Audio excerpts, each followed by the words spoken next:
Got to get back over there. Good morning. All over. Welcome Commissioners Court, March 24th.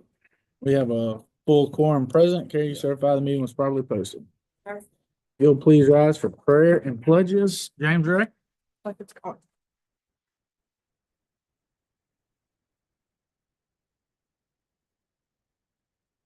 Thank you for your presence. Father, that you may guide these gentlemen in the direction that you would have them go. Father, may they listen to you and may we always go the way you want us to.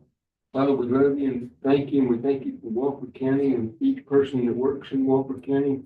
Father, what a family we've become. Father, we ask, Lord, as in 2 Timothy 2:15, in the NIV version, it says, do your best to present yourself to God as one approved, a worker who does not need to be ashamed, and who correctly handles the word of truth. Father, your Bible teaches us that Jesus is truth. Father, may we all have a relationship with him, and may we let him lead us and guide us. In Jesus' name I pray. Amen. Of the United States of America, and to the republic for which it stands, one nation, under God, indivisible, with liberty and justice for all. Honor and Texas flag. Pledge allegiance to thee, Texas, one state, under God, one indivisible. We have 21 items on the consent agenda. I need a full number of citizens. I didn't have any citizens input. Anybody? Thank you for correcting that. Consent agenda has 21 items. I need to pull number 14. I'll make a motion to approve the consent agenda, removing number. Moving seconded, all in favor, raise your right hand. Motion carried. Number 14, approved proclamation 2025-44, declaring March 2025 as American Red Cross Month. That'll be my motion. Moving second, all in favor, raise your right hand. Motion approved. Yeah, Brandon was loudest. Yeah. All right. American Red Cross Month, 2025, proclamation 2025-44. This March, we celebrate American Red Cross Month by recognizing the compassionate acts of people in Walker County and by renewing our commitment to lead a helping hand to our neighbors in need. Since Claire Barton founded the American Red Cross more than 140 years ago, generation after generation has stepped up to deliver relief and care across our country and around the world, bringing out the best of humanity in times of crisis. Advancing this noble mission, the volunteers and supporters who now give back through the Coastal Plains chapter remain unwavering in their commitment to prevent and alleviate human suffering in the face of today's emergencies.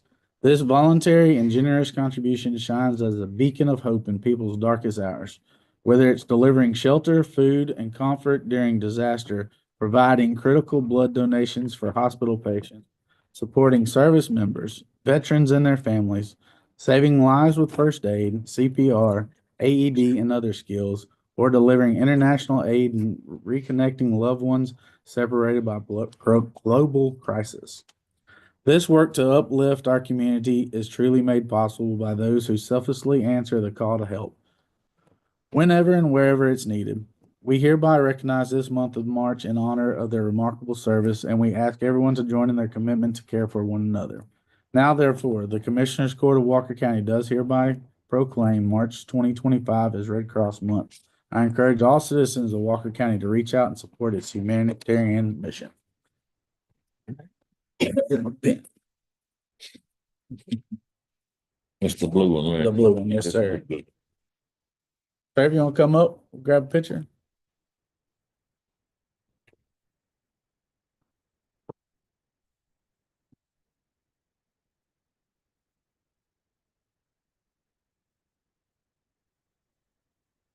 Gary didn't got a blue stamp. Yeah, so official. We blew all the way. Morning, how are you? Morning, everybody. Really appreciate what y'all do for us. Oh, yeah, so. We appreciate the partnership. Oh, you bet. Yeah, y'all want to turn around so he can take a picture of you? Hey, sir, you want to hold it? All right, everybody right here.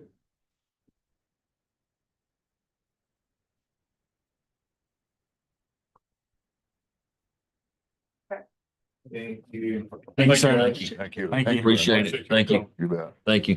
Thank you. Appreciate it. Thanks.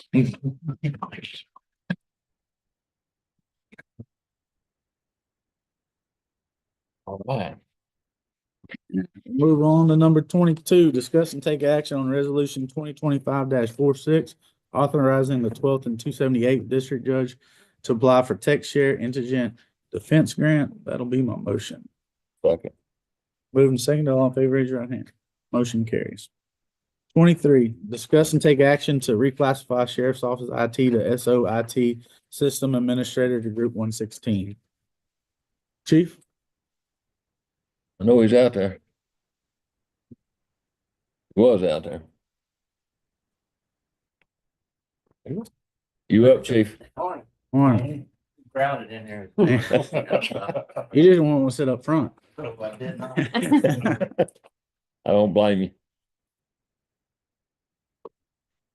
Kind of bring y'all up to speed how I got here while I'm before y'all today. Our IT person had resigned after 7.5 years, moved on. I'd spoken to getting ready to post the job, had spoken to, with the treasurer's office. And had realized that the pay that I was gonna be able to post was way under what the current position was already being paid. And that's part of the salary survey, that post was being paid more than what the market value was. It would be brought back down to that when the position opened up and everything. So in doing so, I got to look in and ask for the job descriptions from the other IT. And basically, when I was looking at that, it was the role that the position was doing out there, in my opinion, a bit more of a the IT systems administrator. The person I had is running, managing 20+ systems out there. So then I came and wanted before the court wanting to change the title from IT support person, I think is what the official was to an IT systems administrator for the sheriff's office. And in doing that, I'm asking for it to change to the market price of that, which would be a difference of $24,472.10. Because already the current pay was $62,335.23 when the person left. So that's the difference in the price, and I'm asking for it to be reclassified. And the 24,000, I've got that money in my budget already. Got positions I haven't paid, that I haven't filled in 1.5 years. So I know that the remaining this budget year, I could use those funds. And Yeah, that's benefits and all, chief. Is that? yes, sir, that includes benefits Broke and down on the back page. Okay. the Quincy got me. Includes retirement, social security, medical for the 24,472. I don't really have an issue with it because you need to get somebody qualified out there to be able to help you with your systems, and that kind of what the jail runs on is that nowadays, right? Yes, sir. Currently the jail's running on everything. Person I had, basically, if y'all remember back, person I had out there identified the problems that we had to come ask COVID for and redo the whole system at the jail. That was all identified by them. We were having hard drives failing right and left. In this position, I mean, we're putting it under the SO, not under IT, right? That which, Yeah, okay, that's where it's been. okay, so been under the SO, Sheriff's office. okay. So Since, Is a position not under IT? no, it's under the sheriff's office. used to be, we moved it several years ago. I knew we moved it out there, but I thought they still worked under IT. So you would cover it now up till You just need time, budget. And then in new budget, we. But when we funded that budget, Patricia, I'm gonna look at you on this. When we funded that budget, he was over market up, significantly over market. We didn't just put market in there, we put what his salary was going to be, right? So salary's already allocated to that. So that's really, won't really be a hit. Now, just carry the same number forward. The salary was at Little 62, bit. 335. We're already paying whatever, Dylan, Yeah. X amount of dollars in our tax rate. 62. So if we're replacing them with the same salary, it doesn't cost us anything. It shouldn't hit a budget either or in budget. The 62 to 82 is. He's overpaid for the position. We're just equaling the position to what the salary is. Yeah, you're still, okay, yeah, well, it depends, I mean, but the position will have to be funded at the 82. It's funded now at Dylan. Does Dylan make this? No, he's funded now, the 62, 335, 23. Yeah. So So what's My the market request- on the one that you're asking for? $82,322, Okay, so we still gotta fund it at 82 then. which is a difference of 24,000 is what I'm coming. I got you. for. Okay, all right. Well, and I know we had talked, Yeah, Tricia, me too. refresh my memory. We had said, that we wouldn't, I guess probably wouldn't do this, but this is kind of a different circumstance. Well, you're moving a Because- position. You're moving a position, but we wouldn't take money from another position to fund another one. But at this point, you've got the money, chief, and like I said, you don't foresee filling the positions, all of them anyhow. Yeah, if I understand correctly, he's got a current position at a current job classification Right. budgeted at a certain amount that's currently over midpoint. Yes. What he's asking for is to hire that position at a different job title, And- different pay scale that will require even additional funds more than what was budgeted for the previous employee. And not keep that position. We're moving it to another spot. Right, it's a Okay. reclassification, will be more money, but have to be budgeted both this year and then built into the tax rate, the supplemental amount. And the reason being, when I look at the job descriptions that were on file, the position of the sheriff's office IT person matched this systems administrator more than it did the current position that it was in. Dan, is this your number 2 position that he's asking for? Correct. You got anything, Dan? Yes, sir. Short answer is I'm not in support of this move at this time. To be honest, I'd recommend that Commissioners Court give IT, the opportunity to have an IT committee meeting or further discussions with Commissioners Court on either making this change or possibly reconsolidating all IT under the IT department. And that's my short answer. I don't want to do that. Yeah, I mean, I'm to the point, I think they need their own person out there because they need to be there 100% of the time. This person that has currently have been there in the past, he's been on call 24/7. Right. Yeah. He's answered phone calls on Christmas Day of deputies not being able to get in access into their laptops and the computer. Many times he's gone with detectives to places to help because he's IT related, help them get video from stores that the store manager didn't even know how to download. Yeah, he's more than just unique than around the shop, what you're saying. Monday through Friday, it's not a Monday through Friday position because we're 24/7. Yeah. Yeah, I don't have an issue with it. Is that your- My motion is to approve it with you paying it this year and bring it to budget. I'll Yes, second sir. that. Moved and seconded, all in favor, raise your right hand. Motion carries. Thank you. 24, discuss and take action on prepayment of data cards for 12 months upon activation body cams from SB 22 funds. That'll be my motion. Yes, sir. I was advised that I needed to bring this back to the board in order to prepay because of the grant. Wanting to prepay it for the 12 months of use so that at the end of the cycle that we can report it's out, it's encumbered and stuff. So the motions before y'all that we buy. Second. Nope. Second. Moved and seconded, all in favor, raise your hand. Motion carries. Dan, this was the 2,250 due right now?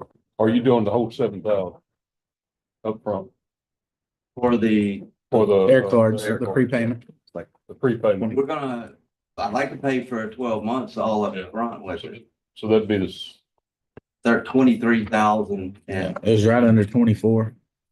roughly 24,000. I'm looking at it wrong, or I'm looking at the wrong stuff, one or two.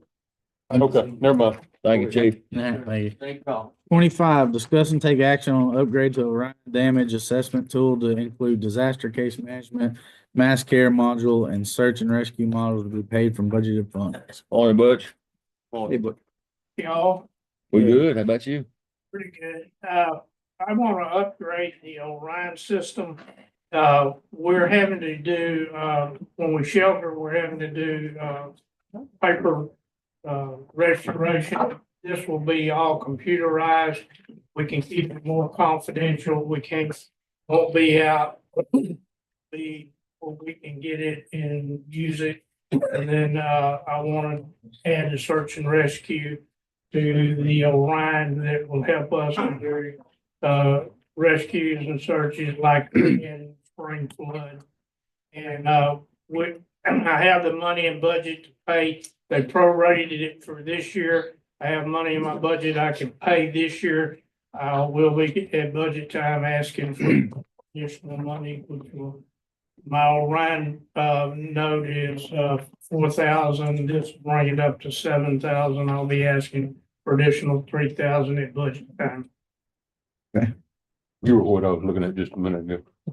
I got my numbers up. You looking at Butch? Yeah, well, that's a good program. I mean, it's definitely helped us. Yeah.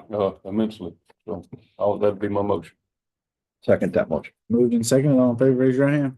Motion carries. Thank you, Butch. Y'all. 26, discuss and take action on proceeding with requisition for outfitting of EMS Tahoe to Parkway Chevrolet Fleet Service in the amount of $14,174.38 as approved in fiscal year 2025 budget, Morning, Rachel. with additional funds of outfitting of $148.38 and graphics to be utilized from current EMS budget. So, since budget time, since we are approved for our additional like supervisor vehicle and the upfitting, the price of everything has gone up. So I'd like to move forward with the upfitting through Parkway Chevrolet, who did it. That's who we used last year. But I'm sure the $1,148.38 plus whatever the graphics is gonna be. We do not use them for graphics. We'd rather use on-site. Still waiting on a quote from them, but Parkway didn't do a great job on the graphics. We all have a great though. They didn't do a good job, is that what you said? They did a great job at the upfitting, but not the they graphics. contracted the graphics out to another company and they work, but we're not super happy with them. So you need $1,200. Yes, and then plus the cost of graphics. Still waiting on that quote, probably two to 3,000. I wouldn't expect it to be any more than that. Last year, I think we paid 1,500 for our graphics. So you need the 1148 plus another amount. Come back when you get that quote. I mean, we can go ahead and approve this one, I guess, but Yeah. Yeah. then you bring that other quote Ms. back. Allen? Can we say with the vendor contingent upon their part of a tips or a buy board or some contract that we're authorized to buy in? Erica was working on it for us, so. You back there? Nope, she's not back there. Okay, if she said it was. Yeah, but she we need said to- it was fine. yeah. She said, like she. Okay. It was online.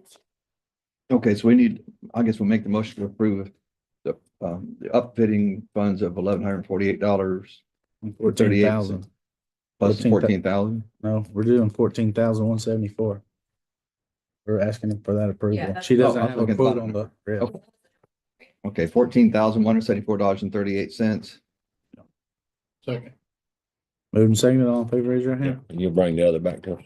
Motion approved. 27, discuss and take action on additional funds for part-time civil deputy project by Constable Precinct 2. Constable? Okay, Put together a little short packet. Basically, I'm here after we discussed this at the beginning of the fiscal year. I've gotten through more than half of it already. I still need to get, keep him working until the end of this fiscal. These are gonna be my busy months as far as commitments and this and that. What I broke down here is his activities. I keep most of the daily status within our CAD program that we use in our cards. And I put in a short graph, kind of show his balance between going from door to door, basically doing civil and very minute other calls. And the only focus civil papers mainly for Constable Central. I do all the JP papers and all the JP writs. I handle all that. You take care of your constitutional duties. That's it. I also went through with payroll, helped me out with showing the numbers and showing the actual days and hours worked I have on that second page. And you know that the hours are just, they can vary. And it worked from 4 hours to longer. It was 8821. I changed his numbers because actually on the radio, it started getting confusing. Apparently deputy constables are confused. Yeah, everybody has a 1 at the end of the number, so I made him 8820. If you notice towards the end, but that's still how the reports still run. Same person. Oh, okay. So, So this is all. yeah, that's all one officer. And, the last 2 pages is some of the reporting for totals out of Constable Central and then totals out of my JP court. And that's the stuff that I handle on top of that. Okay. Look like he's been busy. Yeah, it helps a lot. It's working for me. So And you're I want to on, keep it going. where are you at on the, you'd already spent? 4970. Yeah. 4970. Hits my budget is about $8,600. And the rest of it's Rest of it's Withholdings. withholdings and Patricia explained it all to me when we went through it. Okay. So that's why I'm asking for a nice Okay. round number of 10 grand to do the same thing for the rest of the year, because I'm 6 months in. so you could get by Yeah. with, if we went with another 10, that would get you through the end of the Yes. year. It will. But If you notice on the work habit, some months he can do more, some months he doesn't. That's just so at his, because he's employed. Yeah. So I use him when I can. So Patricia, would you want us to do like a lump 10 or let him just run up to 10, move money over as you need it, or how would you want us to word it? I would just recommend funding 10,000 from contingent. If he doesn't spend it, it'll roll into the budget. Just roll back in. Okay. What you That got? sound like my motion. Sounds good. I'll second. Just made my motion for me. Moved and seconded, all in favor, raise your right hand. Good job, Kenny. Thank you. Motion carries. 28, discuss and take action on changing policy 4.03 minimum wage overtime pay and comp time number 14. I was asked about this policy, so bring it for y'all's discussion, policy on overtime. We have 5 departments that get paid overtime, when they work. If they choose, they can tell us and they will book that time versus getting paid. One of the road and bridges is looking to see if you would like to increase the cap from 40 hours to 80 or 100. I know I called and visited with you about this, Amy, the other day, and the other departments. One of them was 48, right? Yes, EMS is 48. Dispatch and the sheriff's department and jail are 40, Everybody else is 40, but yeah, because they work 24-hour shifts, so we just, there's. I don't know. I mean, it's hard to do when everybody's on 40. I mean, it's just, I'll let Brandon explain it to me. It's his deal anyway, so. Just got an aging crew and they're very good workers and they're aging. That means doctor visits. That Yeah. means several surgeries. I've got one with cancer and they need some more time to book on the deal. And that's why I asked Amy to research this and bring it up. I need to help my employees is what I'm after. And that's why I brought it up and wanted to move it where they put a little more time on the books because they're, great employees. I guess my question, and I think I know the answer, but I want to know for sure. All right, if they quit, we have to pay them for comp time, right? Correct. So if we had to do this for the entire county, that would be a liability for us. So, And that's why we put the cap, on these, Yeah.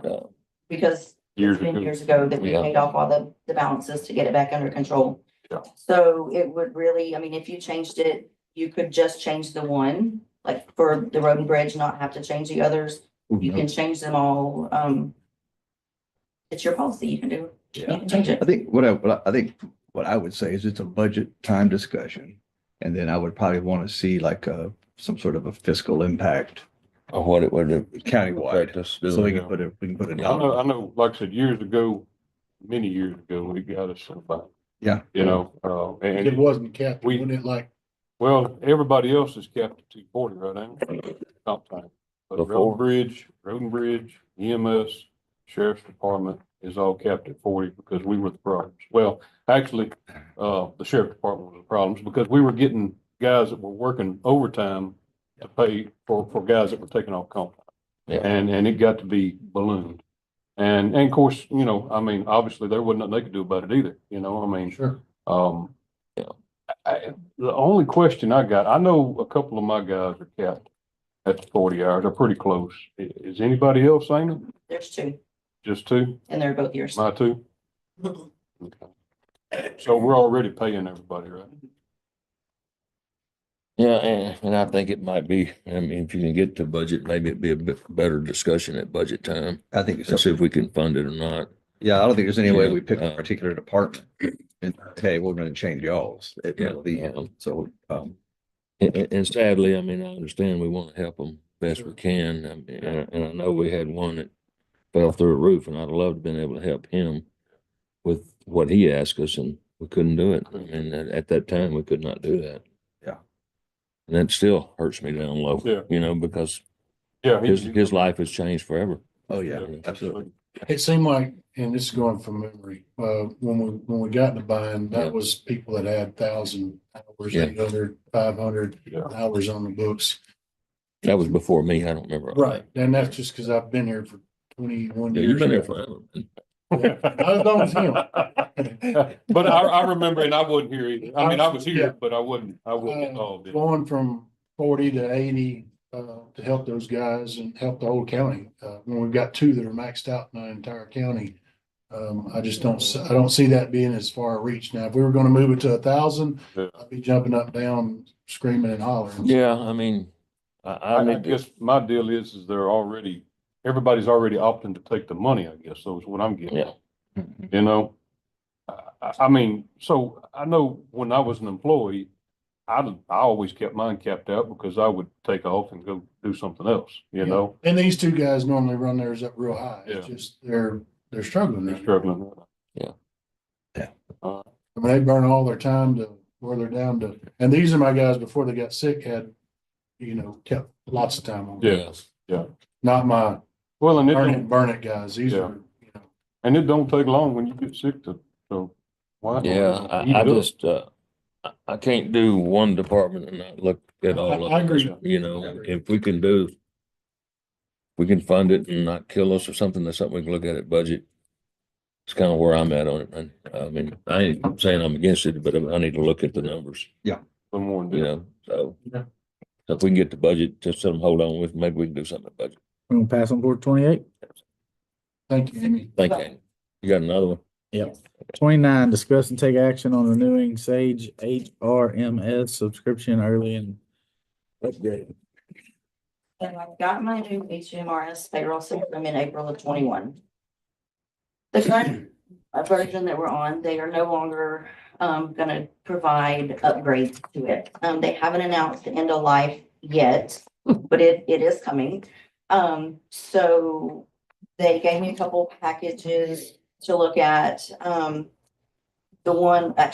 package to look at. We paid $14,000, actually we paid $13,000 in October when we renewed. The renewal is 10% every year. So this October is gonna be $14,500. We're on the perpetual plan. This would take it to the premium package. That's, With the premium package is where they're gonna focus on all of their upgrades. They're looking at going to the cloud version, going to a a web-based, so if I needed to run a report, look at something where I wasn't in the office, I have that capabilities of using a phone, a laptop to be able to get into it as well. If we renew before April 1st, we get a loyalty discount of 27%, so it would save that $5,199. We've already paid this year's package through October, so they would prorate the difference and give that back to me. They can't give me an exact total because it's based per day. But last week when she ran it, it was around 6,500 that we would get back. So we would take the 14,000 down to 7,000. That would replace my October renewal plus upgrade us to the premium package to where hopefully we'll get another 4 years out of that before I have to upgrade again. They didn't give you no guarantee. No guarantees. No, why would they? I don't know anybody that don't want to get paid, so. I don't see we have much choice.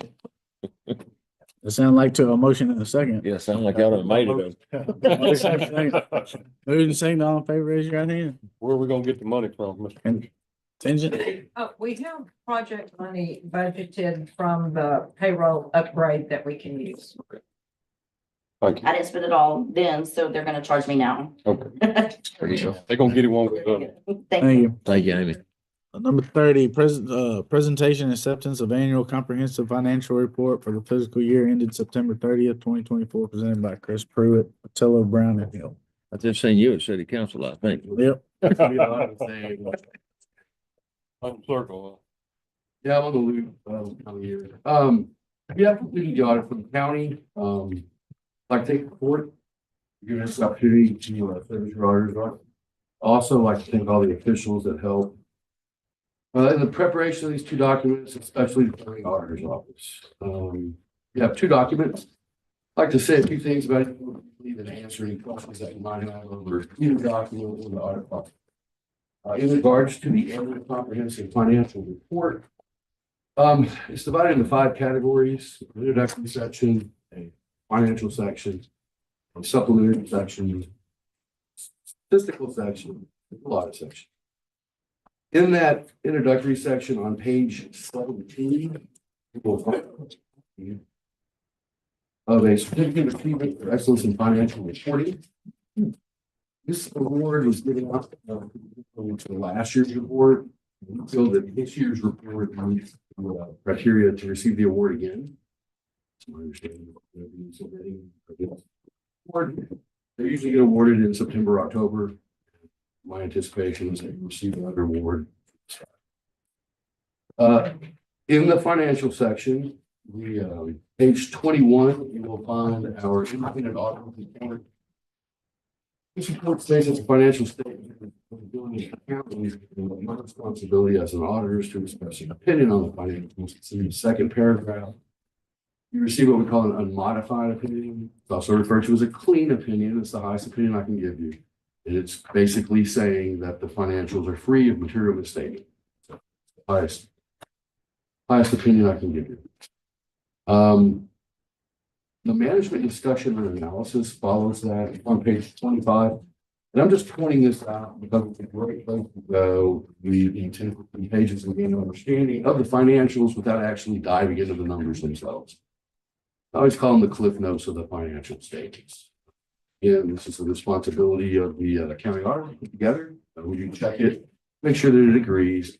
But if you're going to gain an understanding without actually having all 180 pages, direction. Okay, the first question I always get to how we doing. Great. Response to that would be on page 40. Your unassigned fund balance. Your unassigned fund balance in the general fund is $11.3 billion, related to your yearly expenditures. You're around 37%. That's healthy, right where you need to be. I believe the county's policies are like 16, 37, so you're in health. The second question I always get, how we doing on the budget? That's on page 76.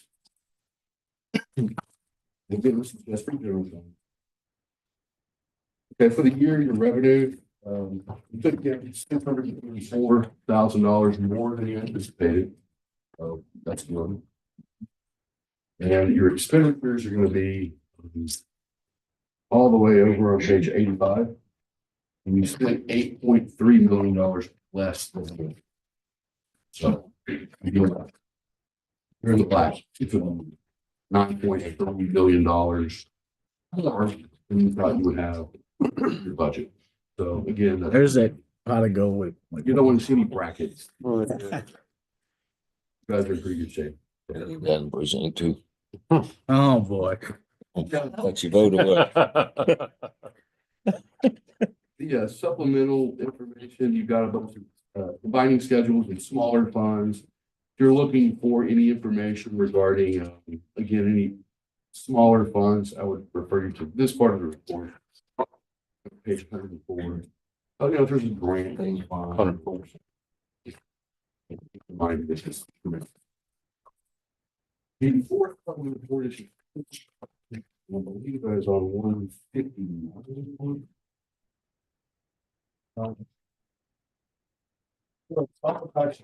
Back here, you've got revenue capacity,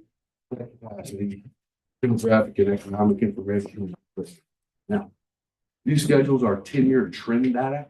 You'll see that it's unaudited, but that's just because we're presenting 10 years at once. We only audited them 1 year this year. We do look at all that information. All that has been audited. We just can't say it's been audited because we didn't do it this year. So there is some good information back there if you're looking for, historical trends and some, again, all this financial information, debt information. So, okay, the last part of this report is your single audit section. The county received more than $750,000 of federal funding. So, Where you at, Chris? oh, I'm sorry, page 199. The single audit kicks in. You're required to look at your high-risk grants or large grant programs. Then we do additional testimony above and beyond what we normally would do in the course of an audit. So we're zeroing in on those grants and making sure you're in compliance. There's two reports that I have to give you. The first one's on page 199. This is what we call a government auditing standards letter. This letter discusses internal controls over financial reporting and compliance with various laws, grants, and regulations as it relates to the county. What does that mean? These are the things that you normally think of when you think of an audit. We're looking at your computer password protection. We're looking at your controls over assets, such as cash or vehicles. I'm happy to say nothing came up during the audit that would cause us to believe that the financial statements would be incorrect. It's a clean bill, so it's a clean report.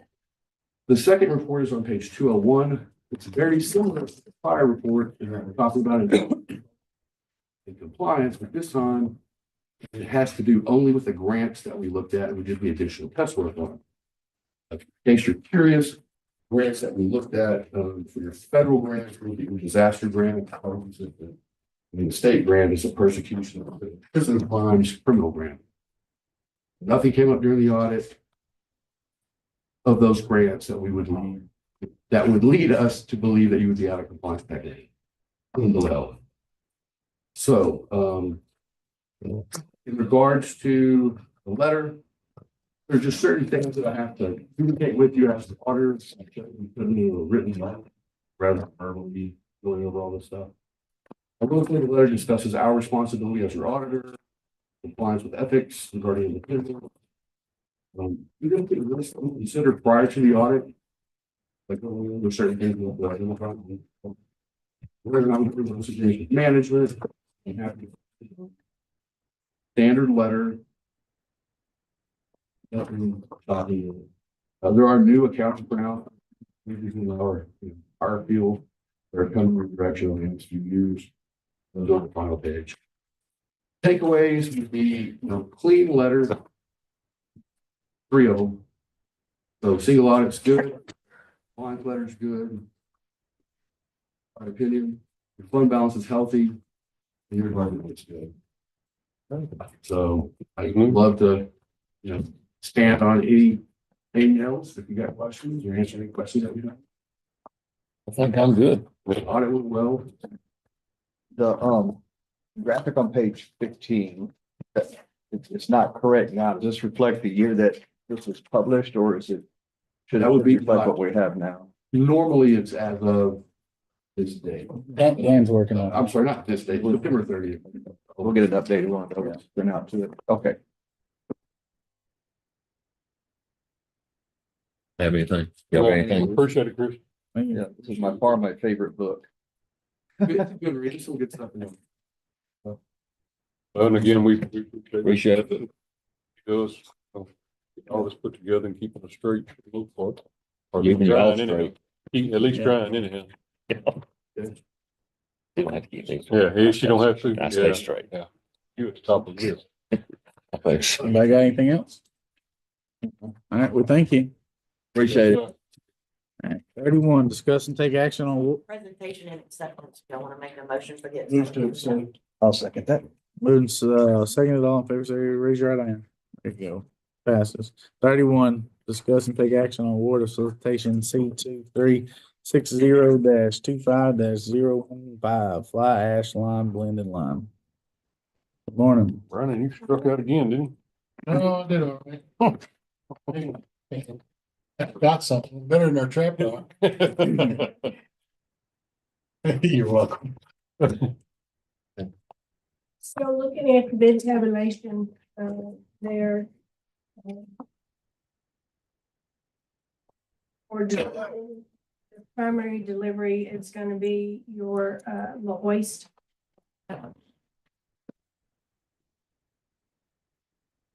In the second vendor down there, the primary will be their pickup, which is, Eco Materials.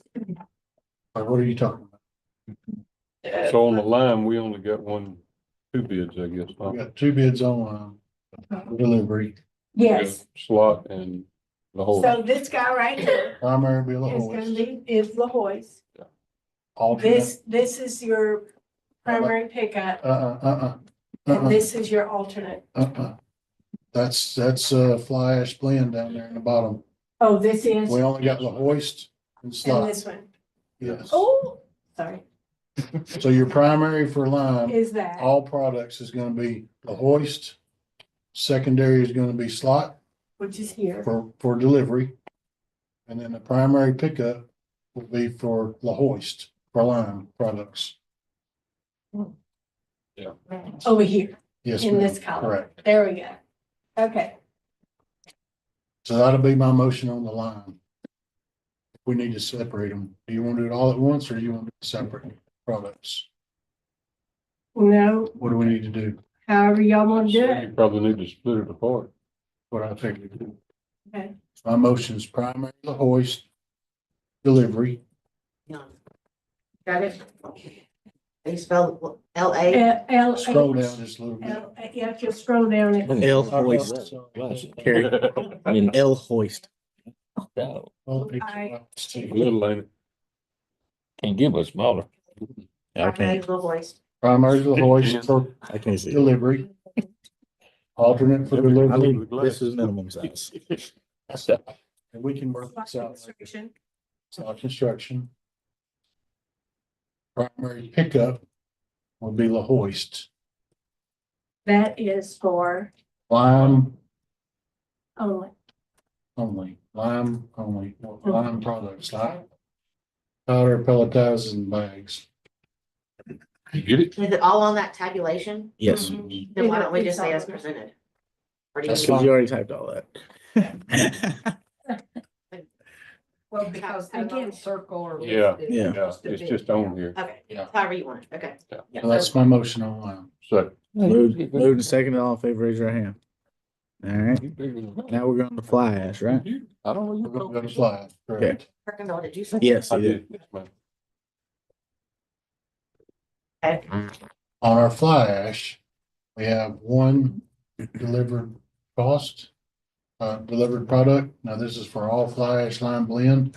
We have one delivered bid, which will be our primary, and then we have one bid for pickup, which will be our primary pickup. So my motion is going to be to approve slot construction for primary vendor for lime, flash, blend products and eco materials for pickup lime, flash, blended materials. That's my motion.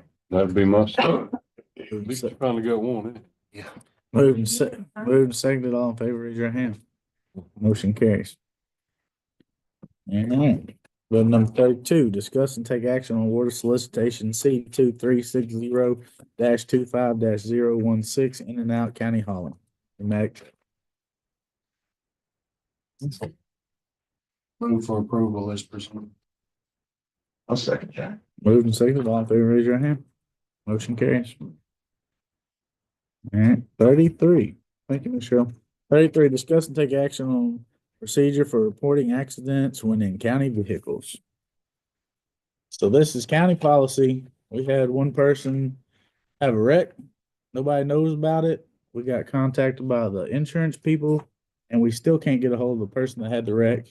They're not calling our office back, insurance or purchasing that deals with Is insurance. this a county vehicle? This is county patrol vehicle. That 1740 Escape? That's who he hit. Okay, all right. I was curious about that. Yeah, that throws me off. Yeah. Yeah, the citizen was the one that reported the accident to TAC. It was not reported by the county employee at all. Well, being that we dealing with an elected person, I don't know, Quentin? I got a question. I do have a question. As far as reporting, he is an elected person that we're dealing with, so I mean, policy wise, if he doesn't obey policy, where we go? It belong to the county. So the elected official should be contacted to remedy the situation. If he won't return the calls? The elected official? Yes. All the elected officials. Correct. Insurance and purchasing has reached out. So you're not actually looking at changing policy? No. We have a policy that says you have to report it to the correct offices and have 24 hours to do a drug test. And we didn't even get a report and it's been, what, 2 weeks? On the 10th. So it's been 14 days. I'll make a. Thank you, Quentin. We'll wait to hear back from Quentin on 33. We'll pass on that. 34, receive report on the status of ESD1 activities. Morning. Morning. Don't have a handout for you today. It's just a brief update. Last time I was here, you'll recall mostly give you preview of our plans on the new property that we purchased last year on Highway 19. And just we were developing those plans and had a committee working with our architect on, remember that phase 1 plan that would allow the duty crew under our interlocal agreement to begin operations. An opportunity came up that was too good for us to pass up. And so we suspended work on that temporary housing for the EMS duty crew. And there was a property almost across the street, almost across the highway and just a little bit closer to Riverside, became available for rent. That's perfect for the use of this duty crew to operate out of. It's the building that was owned or occupied by Huntsville Memorial Hospital for a period of time when they had a clinic in Riverside. It's set back off a little bit from the road and, you know, it has a big parking lot in the front. It's most recently been occupied by a daycare facility, but they have consolidated their operations into only one building, which is adjacent. So this property was available for only $2,100 a month. It has 4 bedrooms plus a large living area, a foyer, an office, and a kitchen. And so it is more than adequate to serve a duty crew, and the cost was significantly less than us trying to quickly build a facility that was going to be a transitional facility anyway. Is it a privately owned facility? Yes, it is. Okay. It's owned by the Talents. So we're the Talents. Talents. Sausage. Talents there. Gotcha. So they will be our landlord, and since we rented it, just within the last month, They've done some work in there, painting and drywall and taking out some of the things that they had installed to be appropriate for the daycare. And made it more usable for our purposes. We have done some electrical work through contractors to prepare for appliances because the building had never been operated with a full kitchen, so it didn't have a refrigerator and a stove and a fan, et cetera. So we've installed appliances and we've been working with Chief Parker on what the furnishings need to be, and she can address that in just a minute. That's where we're at right now. Most of the furniture is in the unit. All of the kitchen supplies, we've got all the cookware and dishware and pots and pans and, everything they need to move in and occupy that facility. And that will save us a lot of time and money on building a transitional facility. So we pivoted our crew to focus on the long-term structure with Martinez Architects that will be on that facility. And we don't have to worry about doing this step in between, which was hundreds of thousands of dollars and not very palatable to the people in our district. So we're going to save a lot of taxpayer money. Whether or not we will put an EMS duty crew facility in the structure eventually is yet to be determined. This may end up being a long-term solution for us as long as it's acceptable to the Walker County EMS, but I think it will be. We won't use all 4 bedrooms because they won't have, we've installed a carport in the parking lot in the front. The electrical will be hooked up on Wednesday. Everything else is good to go as soon as we get the remaining furnishings that we need. So it could be occupied as soon as that happens. My understanding, and Chief Parker can address this, is that initially they won't have 24/7 there, but they'll start putting shifts there as people are available. But the intent is that eventually it'll be a 24/7 ambulance crew located at that location. And it's not just to serve that Riverside area, but to serve the whole county. So it's an additional EMS in the county. Really appreciative of that and happy to be able to do our part in providing this facility. Just on another note, as I reported last time, we're also working with Riverside Fire Department to start a duty crew there for a fire duty crew. That'll only be 12 hours, 7 days a week, but that's progressed. I think they've had their positions advertised, they're interviewing. I think they've made some hires. So I expect in April, we'll have both 24/7 emergency response out of that station, and we'll have 12/7 backup. Those fire duty crews will respond with those calls as well. So they'll be there to back up Walker County EMS. And I'm just really grateful for the action that you guys took last year to sign that in our local agreement so we can move forward on this. And I'm really excited that it looks within sight that in April we'll have this facility operational. Yeah. And Chief Parker, you want to talk about when EMS would be ready to go in? Yeah, so we're waiting on some quotes for internet, to get internet out there. I've been kind of going back and forth with them. We do have to have internet out there. IT's working on a computer for us. It was one of our older computers. I'll have to provide that.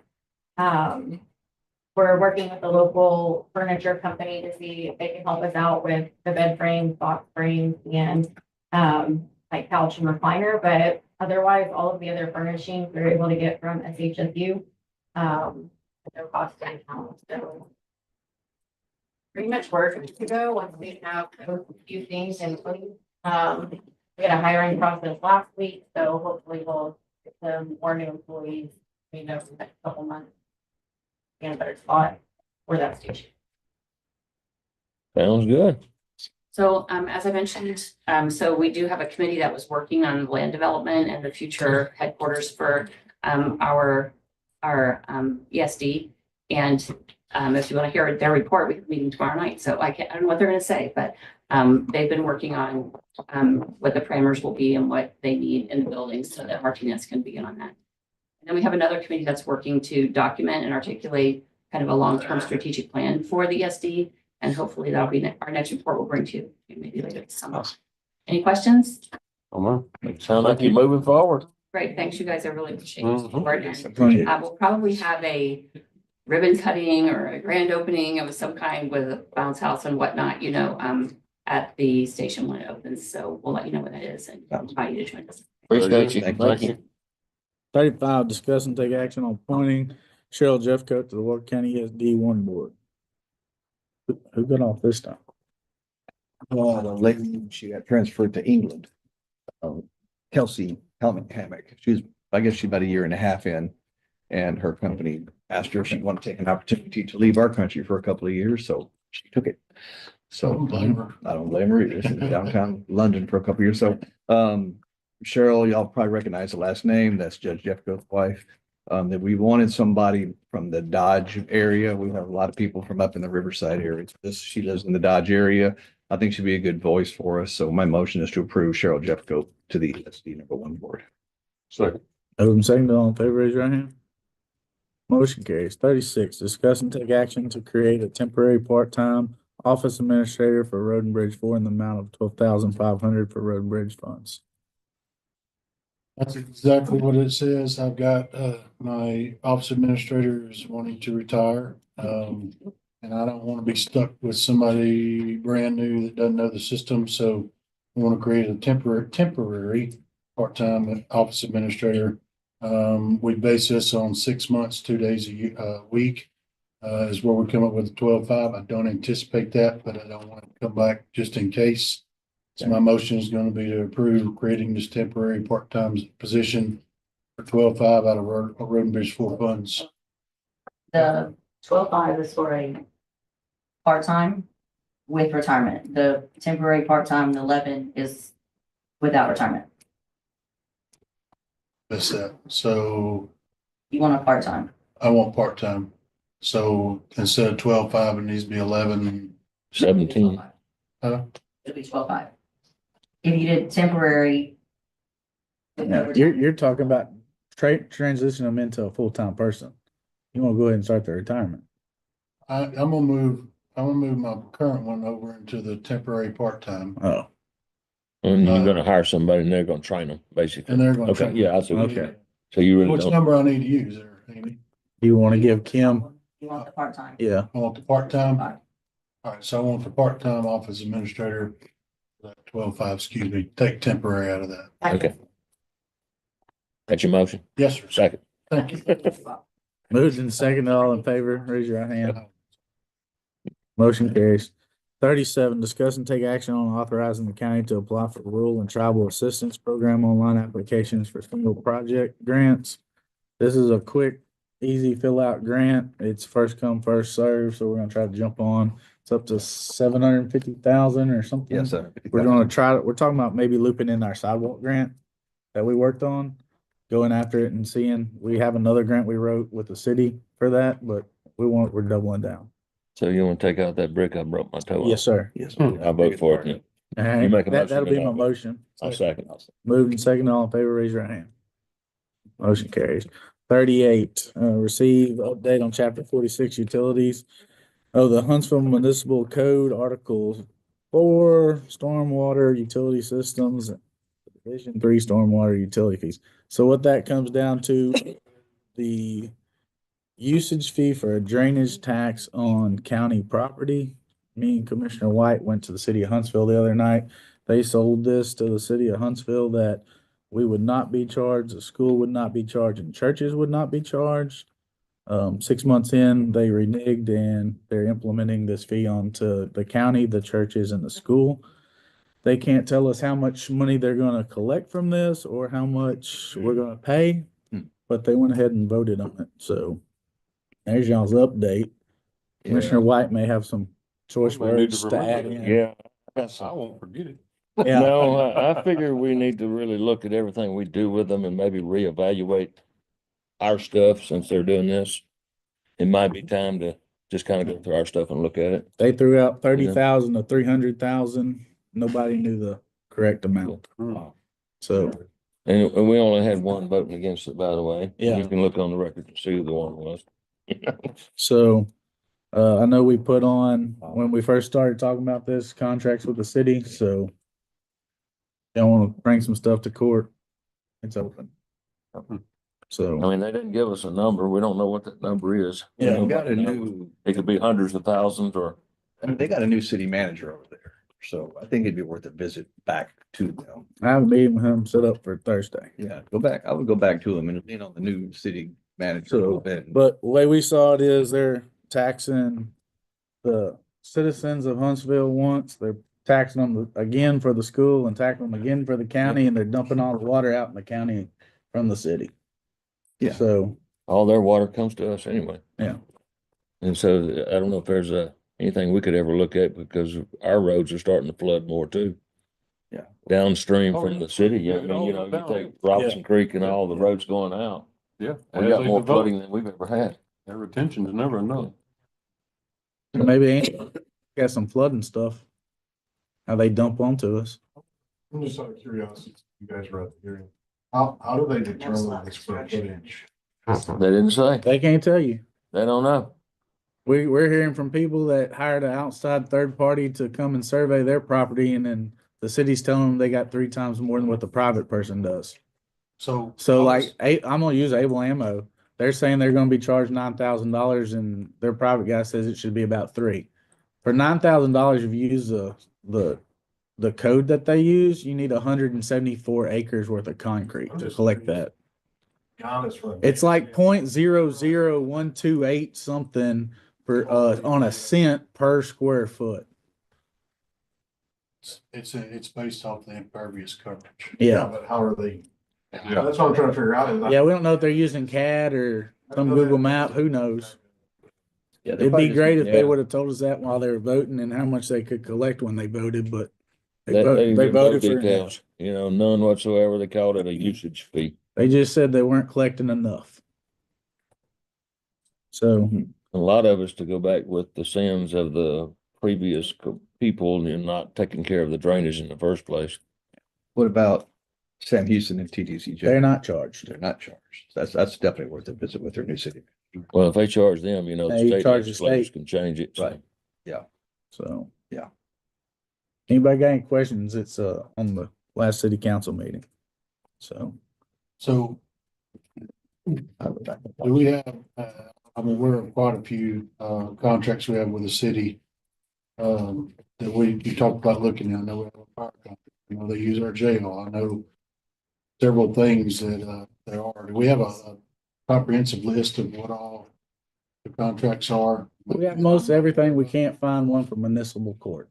Can't find one for municipal court. Do they even? I don't pay think to they use have our one. court, or they No. just use it? I think they contributed some money in the very beginning, didn't they? The building. To the Yeah. building. Well, I've known we've gotten some public records requests from the city for the contract, and we can't find it. And so I'm saying I'm thinking since they're asking us, they ain't got it either. Yeah. You'd have to go back to when it was built, when the Justice Center was built. So can you send us all the contracts that you have? Alec, Ally? Can you send us those? You know, they did make us buy our own land back, Oh, yeah, I remember that too. you Yeah. know. we get that free water at the jail. Yeah, county clerk may be the best place. They're the place of record. So what Ally has, there may be more in county clerk. Can you see what you've got, please? Anybody got anything we can't think of? Send us something back so we can dig around. Be any contracts with the city of Huntsville? Yep.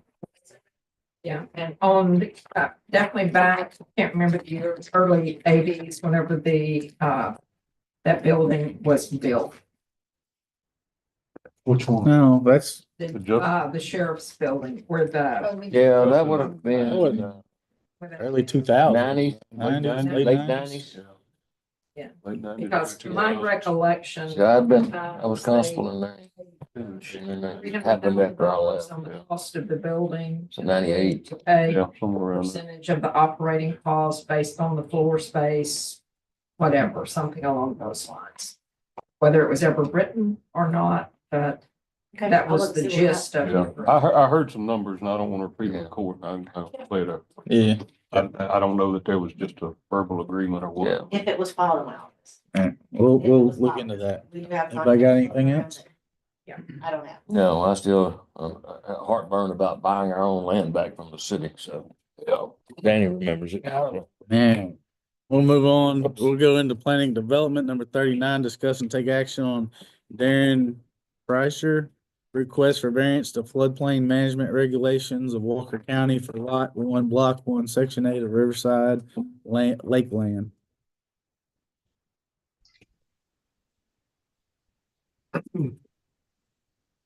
So the court, Mr. Frazier, through witnesses, And I believe. I'm on Zoom So- as well. Apologize. Wade, you got anything from media? Good, sir. Okay. Andy, who was on Zoom? I think it's Adam. Is that Adam online? Yes, sir. Yes, sir. Introduce yourself for the board, please. Good morning, Commissioner. Sorry I couldn't be there in person. I work with Lyle Engineering. I've been helping Mr. Frazier kind of navigate this process. And do you want me to kind of give a recap of what led us here? Sure. Go right ahead. Adam. So we came before Commissioner's Court a few months ago. Mr. Frazier's property is located in Commissioner Doggett's precinct over off of Point Loop. Basically, we needed a variance request to construct the property per the deed restrictions of the subdivision. The new flood information that FEMA published is pretty out of whack and was requiring him to build several feet above neighboring properties, which never flooded. So we met with the TWDB and Region 6 to present some alternative modeling data that we felt like was more representative of the actual flood conditions.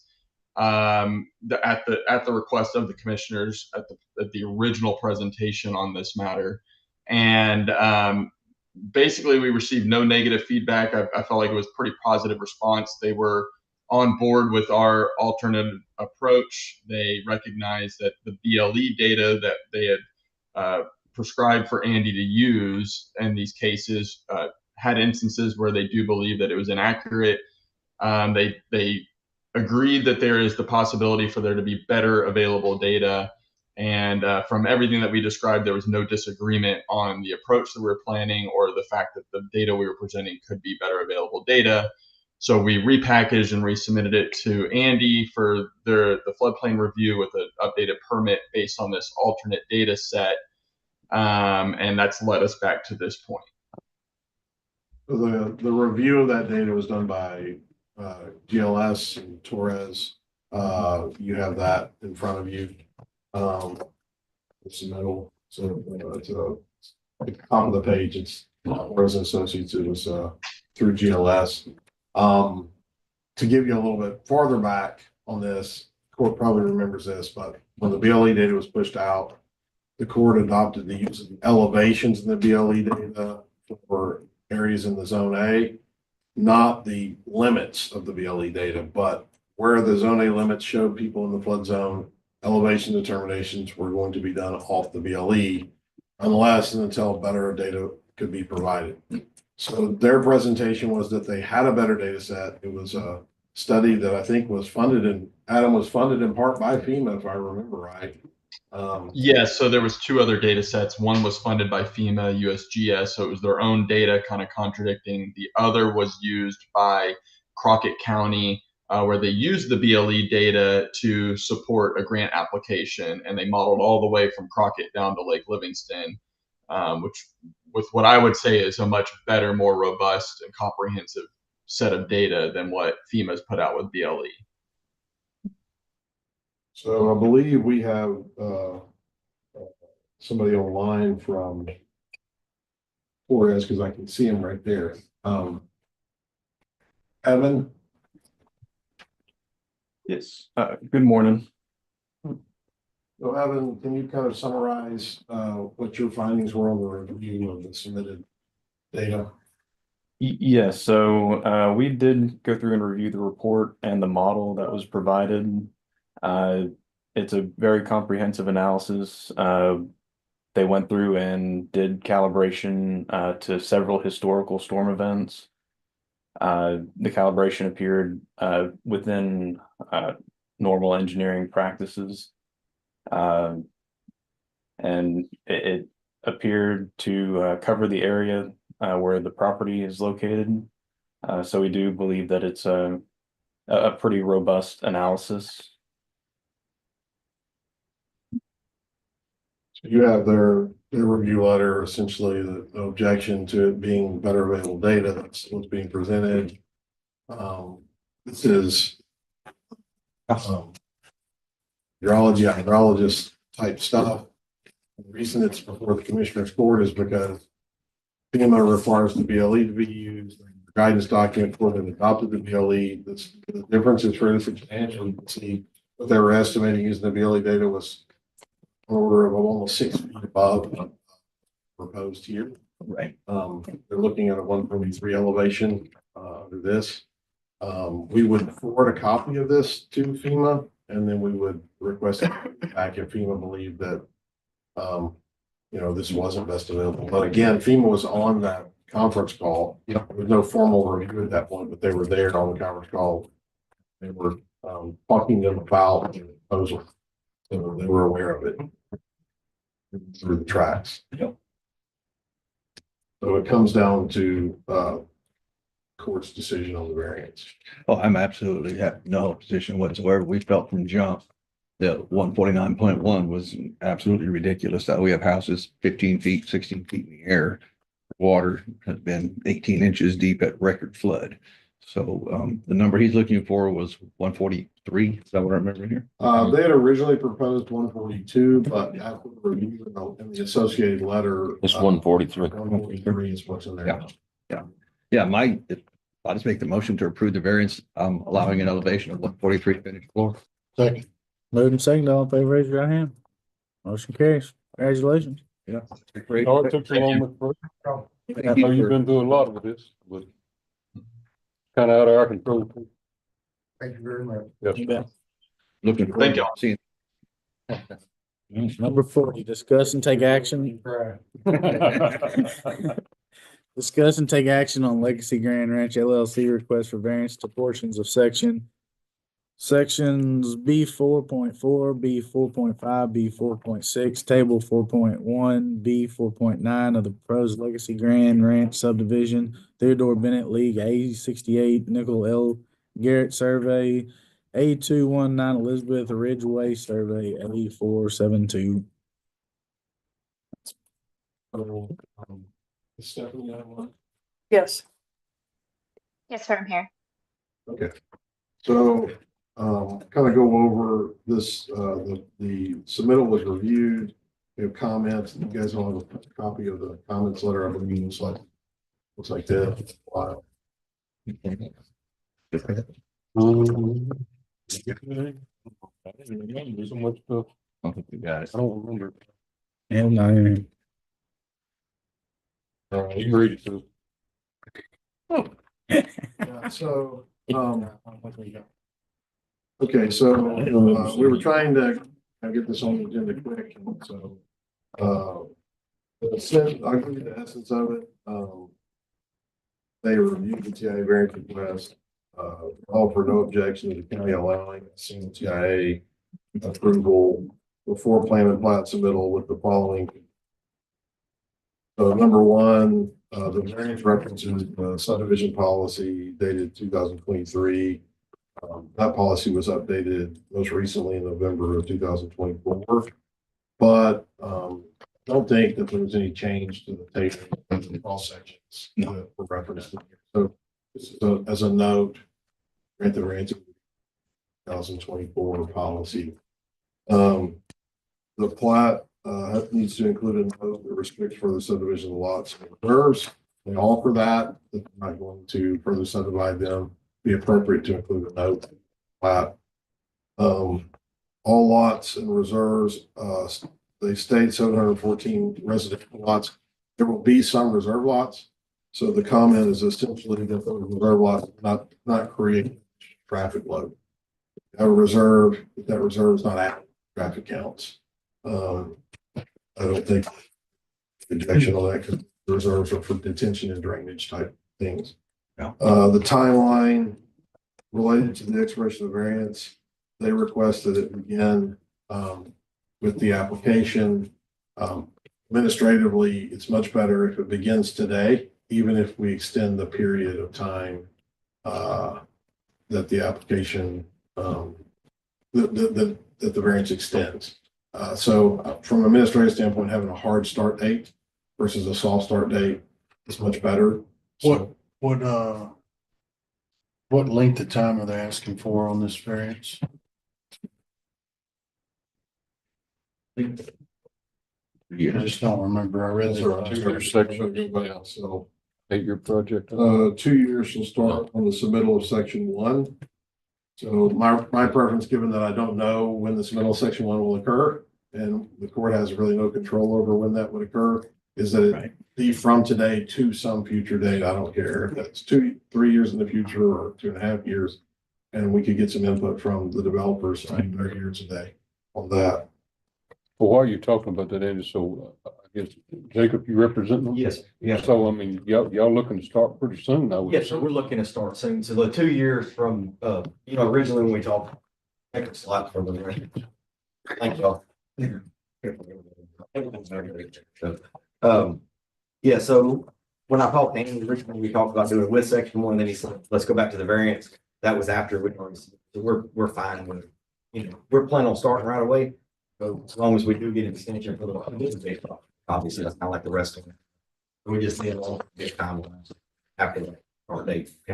And Andy was agreeing, but that's the other thing. Well, what I was getting at was it just, I figured y'all were starting pretty Yeah. quick and that's just great. The reason I asked you is because, obviously if this goes through, then, it's, I wouldn't want the 2 years start. Yeah, no, we won't be 2 years. Yeah. We shouldn't be. Yeah. So, I mean, that's why we just, me and Andy talked about 2 years. I mean, in case something crazy happens, but I mean, after the 2 years of variance school, but we plan on. But you'll be in construction then. So. Yeah, we should be in construction. We're planning on submitting very soon. It's kind of the chicken and the egg deal. We've got to get a TIA overall plan of the subdivision. So we know we don't want to build the main road in one classification. Then they say, well, we don't like that TIA. That road needed to be this big or it could have been smaller. So we're getting the overall plan laid out now. This is a mechanism that we came up to get to that overall plan, and then we can start designing. So if we did from today's date, 2 years, 6 months, or Yeah, from today's date. 3 years. 3 years. 3. Okay, so Sorry, what other contingencies? yeah, the fifth one, this is probably the more complicated of the comments and contingencies.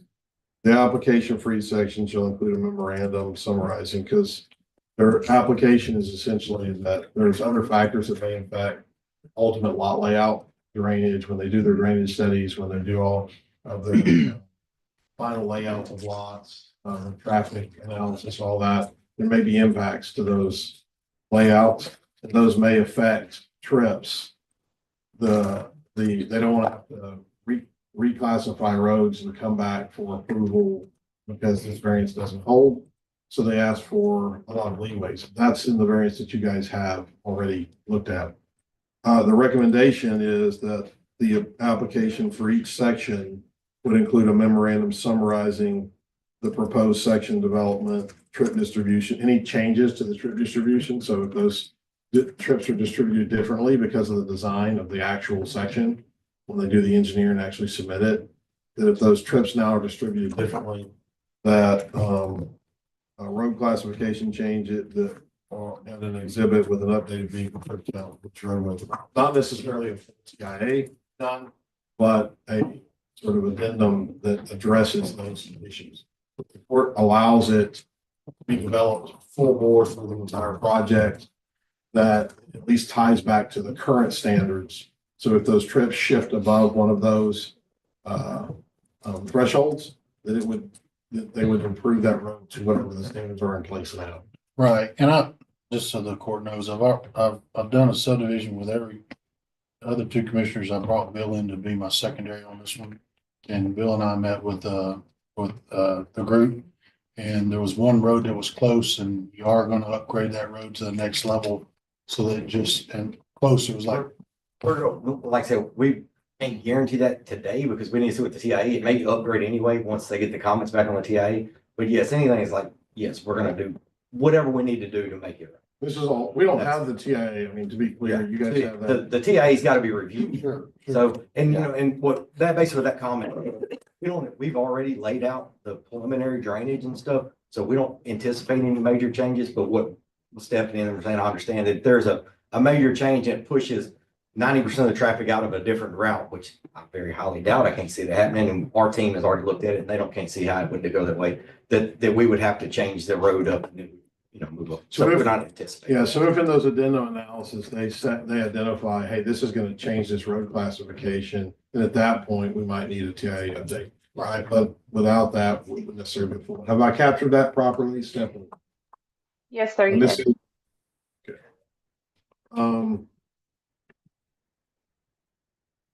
As far as I've got a couple of other, these are more administrative comments. One is they have in their request a not to exceed fee. I would recommend a flat fee, if the court's going to adopt a fee outside the fee schedule for this, which if you're going to charge a fee, have to be outside the fee schedule. So what we're going to do unless we make it part of the engineer interview. So then may burn some of their reviews up front, which is the reason that they're asking to do it separately. That be sort of a flat fee from an administrative standpoint, whatever that fee is. A not to exceed order to me makes it very difficult to charge a fee. I need to know what to charge. So whatever that be, that's something you guys could discuss today, but whatever that be, it was be a flat fee. And then if we have to review it more than 3 times as per our regular policy, then at that point, we would come back to court and court could set additional fees. So whatever that flat fee would cover up to 3 reviews of the TIA. And the second, that the TIA would be submitted administratively as part of the Section 1 application. That way we have a file to put it in, because we don't have files for TIAs. So we could log it in with the subdivision plat application. All that we would require minimally, the actual application, the fee for the review of the TIA, and a copy of the TIA. And we could start review of it. We wouldn't have to have the whole plat or the plans to do that. So from an administrative standpoint, my preference is to be allowed to be submitted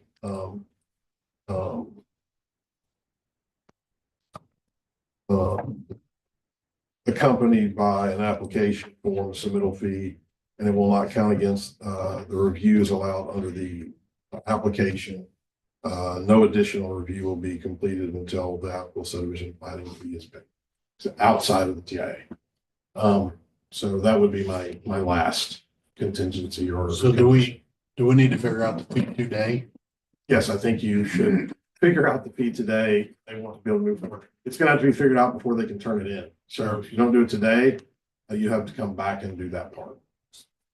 I'll elaborate a little bit on the fee. Since I met with Andy, we've had several phone conversations trying to come up with a fee structure. We want to pay whatever the county's cost is, administrative and all, so whatever that is. Like he said, he don't want to do a not to exceed, like we talked about. We're good. We talked about Andy ran some numbers, I ran some numbers on about what it would be. We actually had Jerry McCoy's here. He threw an engineer's estimate together, high engineer's estimate. Do we have a basis for the fee? I think that we can put it in there. Yeah, it's in there. 6,500, I think it was. Right? I never looked, but I know it's in there. Usually it's about a third of the TIA. The TIA, it cost us around 13,000, but we're for half. So, because to give some leeway and some other, we want to make sure the county's, bases are covered. So it's open, kind of what do y'all want to do? We think that that's way more than enough. Andy kind of thinks it's not bad either. I So, don't have any objection. but I mean, it probably gonna cost about 3,500, but we want to make sure that we're covering costs and whatever we need to do in this deal. Don't really have a crystal ball. Yeah, I don't either. So if it ain't a not to exceed, I really don't know what else to do other than.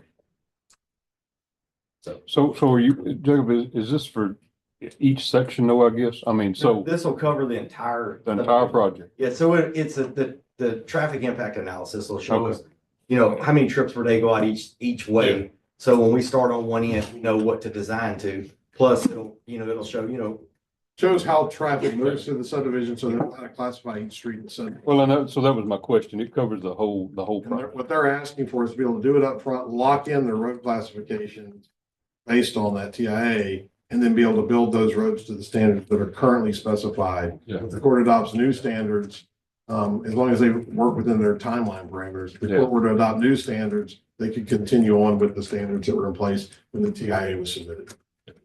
we've learned a little bit through the years of looking at some of this. So some of this is kind of, so we're not up here, hey, we want to do section 2, but now something X, Y, Z. Well, and that's We'll be what I was consistent getting through at. the- Yeah.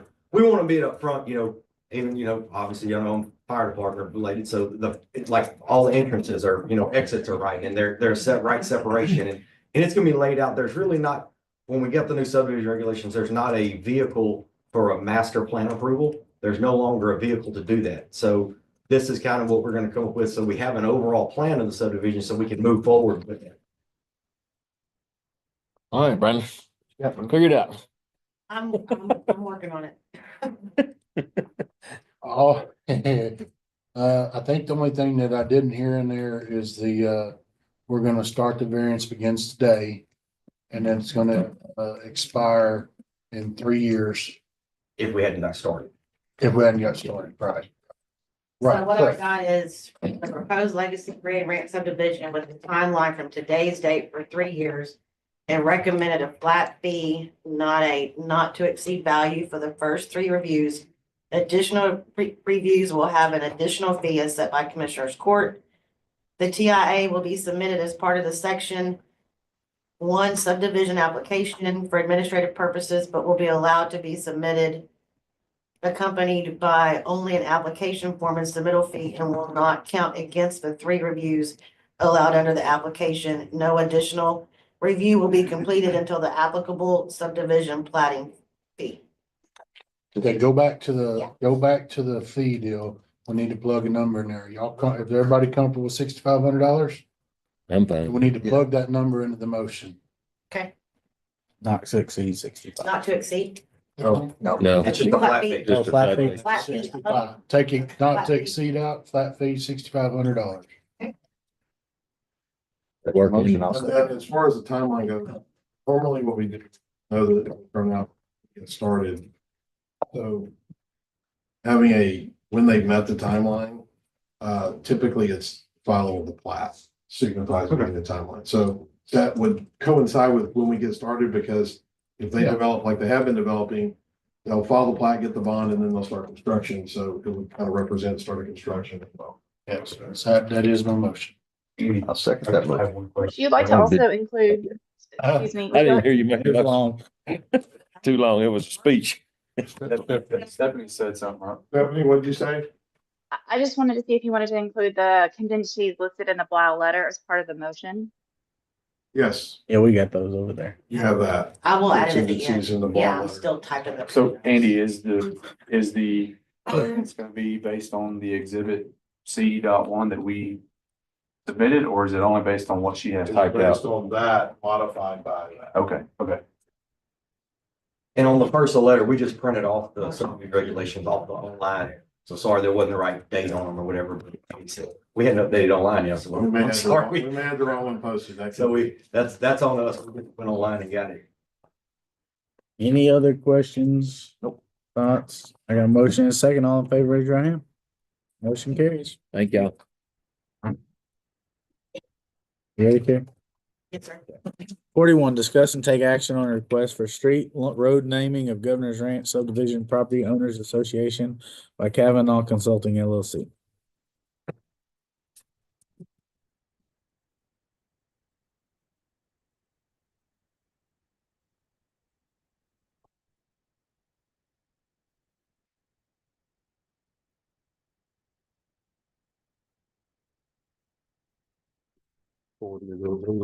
Might be,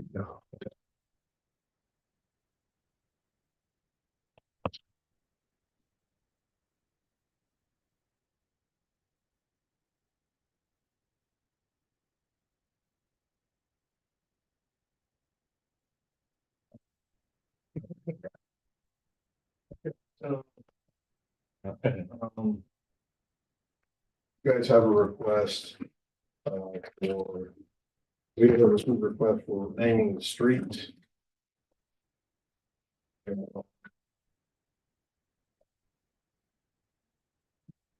Getting this one off in front. Take action on request for street road names. We have a request to rename street. Government branch.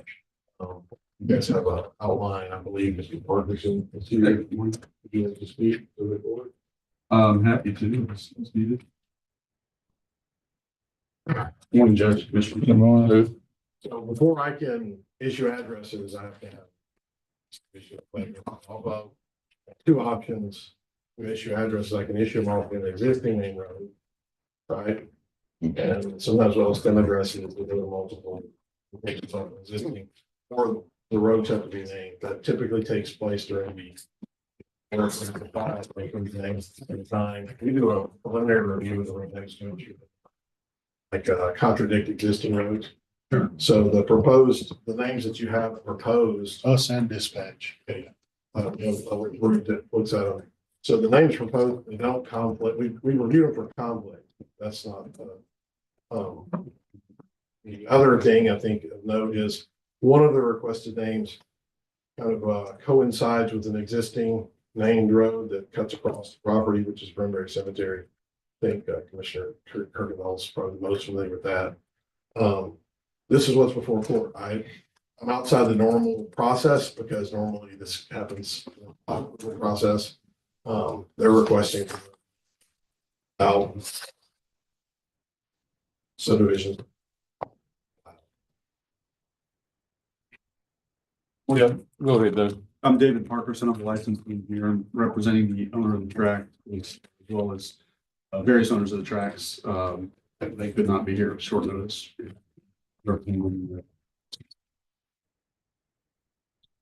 So basically, this thing falls in the same thing as in Commissioner Doggett's. We get wind, we want to subdivide 10-acre tracts, 10-acre plus tracts. We don't need a plat, don't need to follow subdivision regulations. Don't need to follow any of this stuff. This project started 2 years ago, probably 3. And it was off to a pretty good start, I thought. Me and David had a pretty good conversation about good development. It has drastically went hell in a handbasket. I don't characterize it that way, but I would. I don't know where to start with this, but I can tell you, I'm not in favor of this at all. What they've done is they've cut out 10-acre tracts, surveyed out the so-called road that encompassed my It took in Brimberry, didn't it? Took in half a mile of Brimberry access road. Actually, it's a mile of it goes through the piece of property. They have gutted and destroyed about a half a mile of it. Am I exaggerating any? I wouldn't characterize it that way either. Yeah, I would. Used to, it was an all-weather road that you could get up and down pretty well 365 days out of a year. Now you need a 4-wheel drive truck to even attempt it when it rains.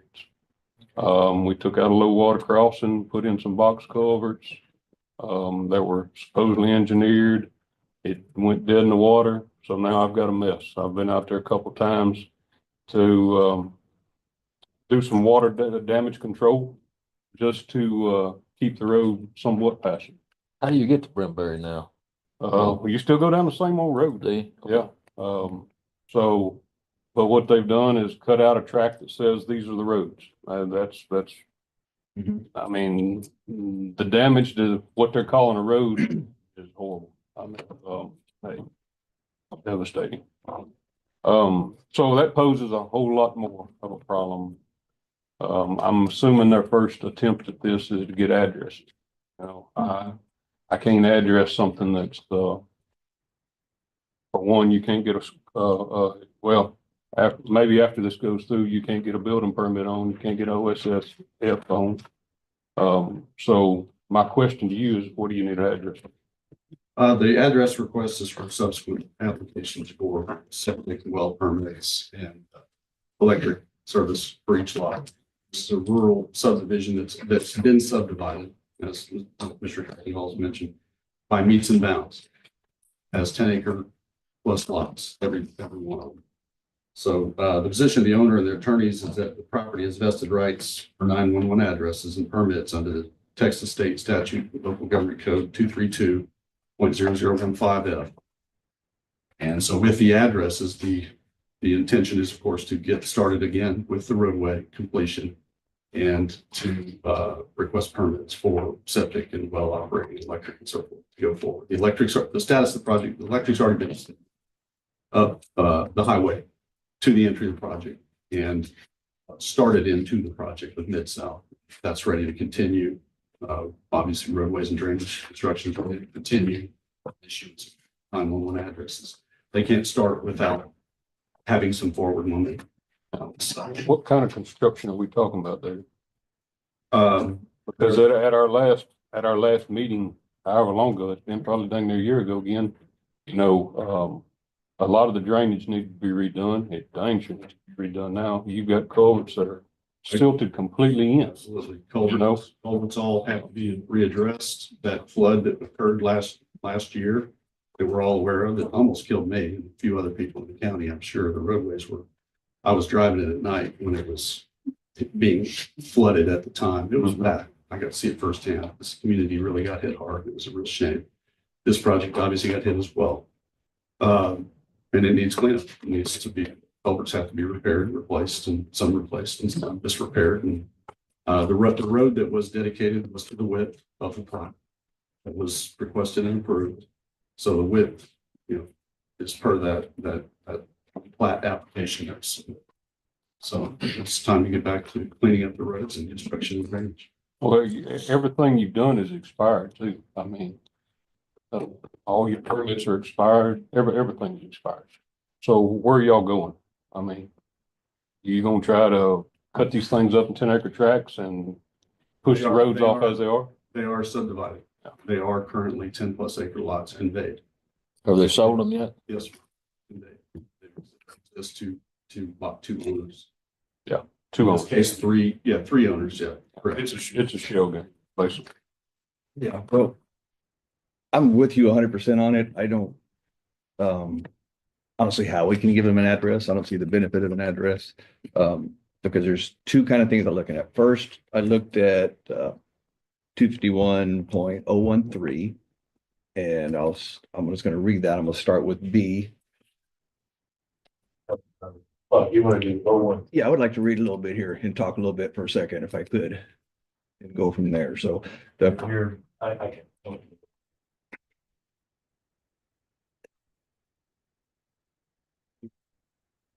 can give them a copy.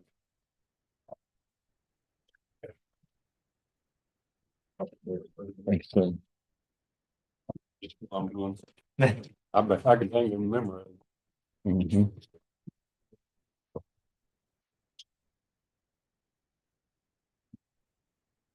Is he going to talk to? No, he No. ain't talking. Okay, well, I'm cool with that. Everybody's got it. Everybody's got it. So Okay. you ain't gotta read it. Okay, so 251.013 has an A and a B. So I'm gonna start with B. Commissioners Court of a county by order may adopt a name for a public road located wholly or partly in an unincorporated area of the county and may assign address numbers to property located in an unincorporated area of the county for which there is no established address system. All right, so we have an established address system. We have a 911 policy here. So B is not applicable to this right here at all. It says may assign too. May, right. That's the So key then word. you go back up to A, and it says the Commissioners Court of Account of a county may, by order, or order may adopt uniform standards for naming public roads, which we have done that. We have our subdivision regulations.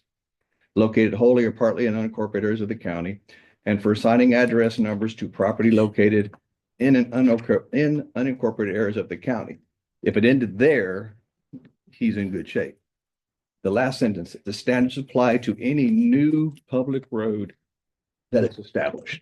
So we establish our road as being public when we accept it as a road, whether it's private road being maintained by the property owner or a county road. But it's public. So it's public. So these roads, there's no roads that exist out there. So we can't assign a road address to a road that doesn't exist. Private roads, but Yeah. The point of fact, there is an existing road on the map that's Burnberry. Granbury Cemetery. Yeah. That one can have It's addresses. in this. Yes. I Yeah. mean, it's laid over the top of this. Yeah.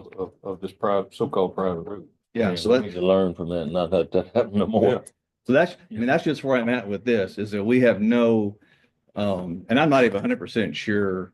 Well, I am 100% sure. I feel strongly that the 232.15F that you quoted, and I gave you a brand new fancy copy, all typed up. We retyped this and made a nice copy of it, and he didn't give you that one. Anyway, 232.15F starts off nice. County may not require the owner of a tract of land outside the city limits outside limits of the municipality to divide the tract into two or more parts, to have a plat of the subdivision prepared if all the lots of the subdivision are more than 10 acres in area. If it stopped there, that would be fine, but it doesn't. It's got a number 2. The owner does not lay out a part of the tract described by section 232.001. If you go up to 001, does he set out streets, alleys, squares, parks? Well, he's setting out streets, public streets. Right. Whether they're privately maintained or not, they're still public roads. Privately, private street. So he's Well, putting, not one of them. yeah, not one of them. So it's out there. So, I don't like that either. Make it a public road. So as far as I'm concerned, this is a huge no for me. If you'll make the motion to deny it, I'll second it. To remind the court, the item that right now is about renaming the roads. Our policy says that you guys have to name a road. I can't issue an address off a road unless it's named. Right. Yeah. We ain't got a name of it, it ain't a road. Now, I don't have any troubles with, if we can, reserving the names of the roads, putting them in a little box and say, don't give these roads out to anybody else for a couple of years while he figures out what's going on. Well, But, I wouldn't even do that at this point. You Nope. got a motion? You make a motion, then well, there again too, David, when we first met the first time, I told you what I expected. And I had high hopes for that subdivision. It has been a great disappointment. And I'm not, I will not stand by and let this kind of development go on in my precinct or the rest of the county. So with that being said, I'm gonna make a motion to deny the request for the street cleaning Governor's Ranch subdivision property owners association. I'll second it. Moving second, all in favor, raise your right hand. Motion carries, motion denied. 42, discuss and take action on request for addresses for Boundless Land Texas LLC, the Residence Texas LLC, and the Land Vision Partners Texas LLC, then the proposed Governor's Ranch subdivision precinct 1. There again too, I'm gonna deny number 42. I'll second that. Can I jump in real quick? Yes. So those address requests, they're made on the roads that you just did name, so there's no way for me to process those. If I have a request that came up on an existing road. Yeah. All right, I got a motion and a second to deny number 42. All in favor, raise your right hand. Yep. Motion carries. 43, discuss take action permit request for tract subdivided out of the original Atlas Land Partners LLC, 1,434.395 acre tract under instrument number 81091. There again too, I'll make a motion on number 43 to deny. I'll second that. Moving second to deny number 43. All in favor, raise your right hand. Motion carries. Right. 44, discuss and take action on fee determination for proposed Piney Woods Solar Project Precinct 1 and 2. 44. What are y'all doing over there? we're good. Are you good? You gotta worry about it. We'll be there when the chip fall. Good morning. Morning. My name is Tucker Delhey. I'm an associate with Desiree, developer of the Piney Woods Solar Project. We're here today with Paul Young and also Brad Lumen from our engineering and procurement contractor. Did you get all that, Kerry? Say those names a little slower for me. I'm Tucker Delhey, Associates, DELEHEY. This is Annie Young, AUNG. AUNG, and this is Brad Lumen. The Piney Woods Solar Project is a proposed solar project. We plan to start construction on it this September. And as part of this process, we've talked with Andy's office about applying for a permit. It's our understanding at this point, we have different options for it. You could use several single parcel development permit applications, which come with a construction of $5,000 per parcel. This time we have interesting parcels. So it's like $5,000 for one multi-parcel permit application, which has a development permit fee of $100 plus 5 cents per square foot of development and 1.5 cents per square foot of paving or parking area. Due to the unique nature of the project, we're in front of you today because we would like to confirm how this calculation fee methodology would apply to our project. So we want to make sure we cover all costs associated with the application and reduce the administrative burden. So essentially what we've proposed here is that we would include under development the width of the medium voltage cabling, ground disturbance from all pilings, substation area, junction boxes area, inverter skids and pads, all erosion basins, both temporary and permanent, in the area of the Ladon yards. In addition, in pavement and parking, we would include all the roads and construction parking for the project. I would like to note, not included in this calculation is the area of the panels. It seems that the fee applies to more normal construction such as buildings. The panels themselves, bit unique.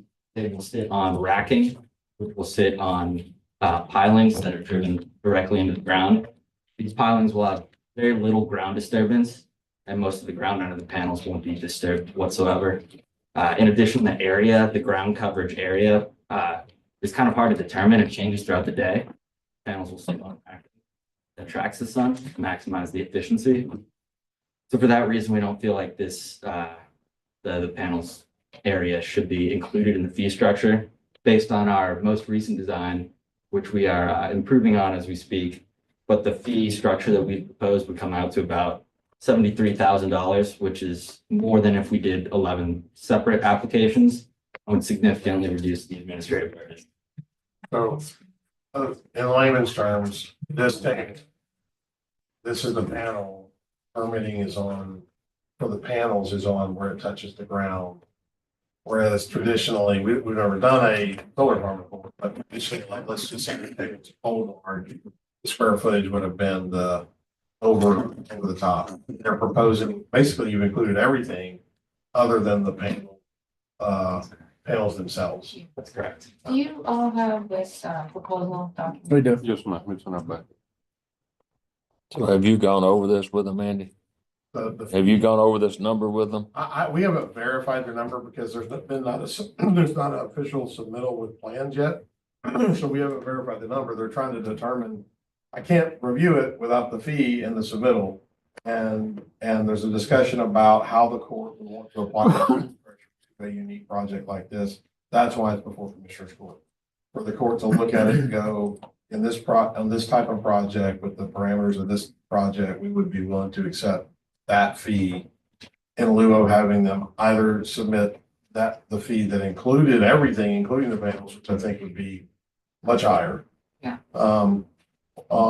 Or dropping it back to 11 separate permit submittals, because we still have built into our fee structure separate permit, a maximum fee per property.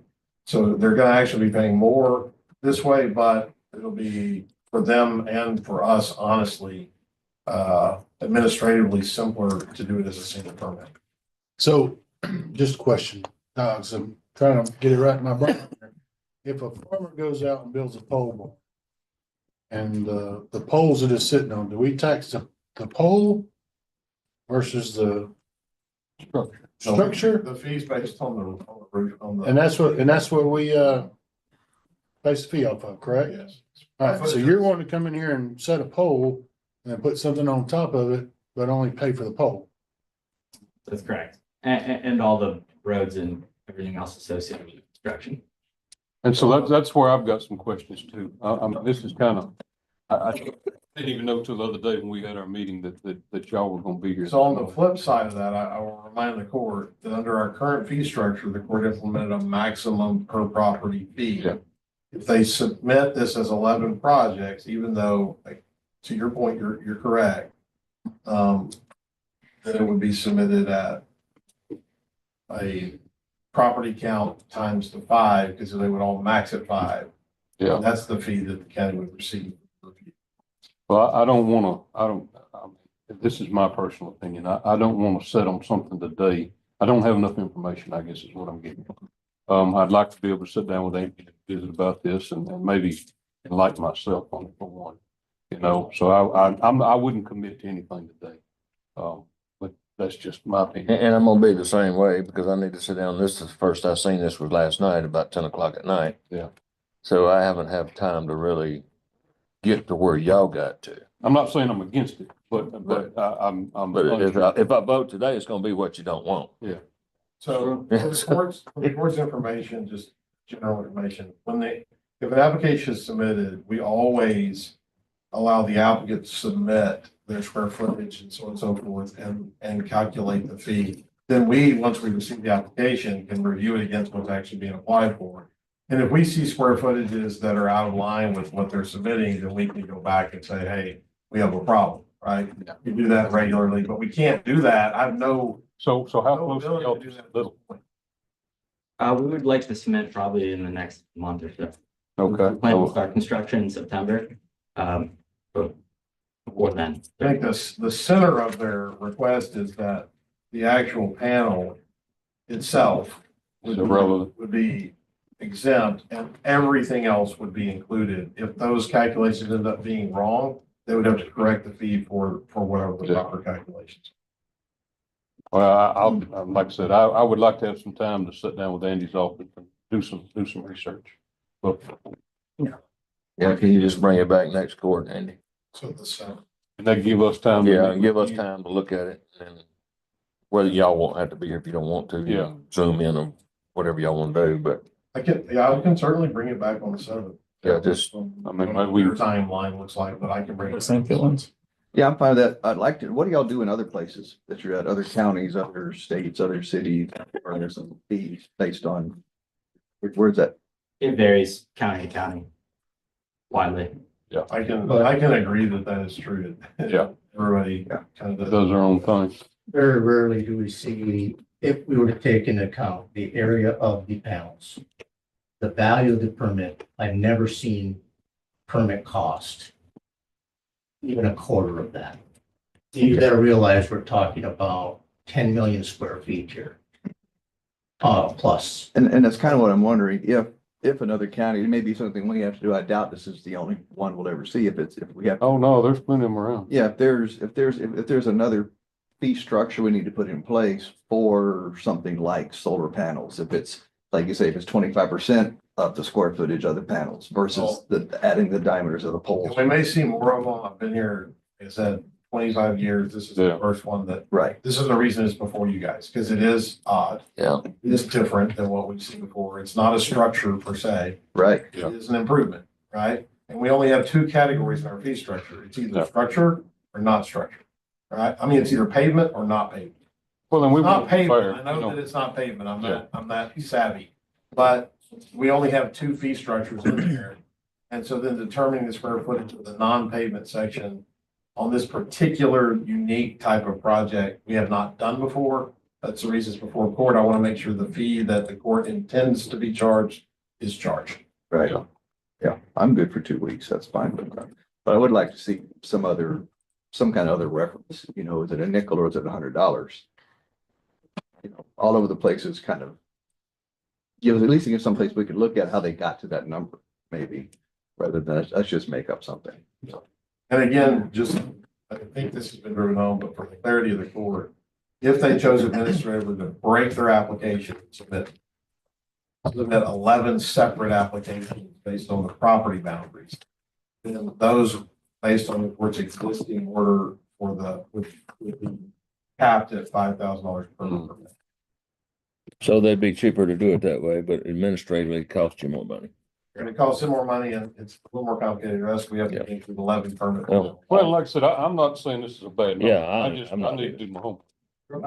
It's But okay. So I can bring it. bring it back next court and It gives us time to. Y'all okay with bringing it back on stage? And like I said, I wouldn't think they would be come all the way. Yeah, I Unless would- y'all are just floats. I mean, where y'all from? I'm out of, Yeah, that's what I figured. you where? I mean.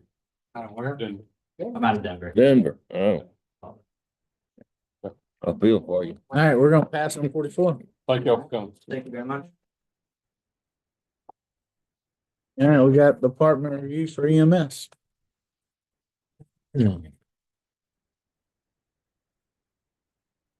Or not? I think Executive, not? Executive? We're gonna go into executive session under 551.074. Take it up.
Okay.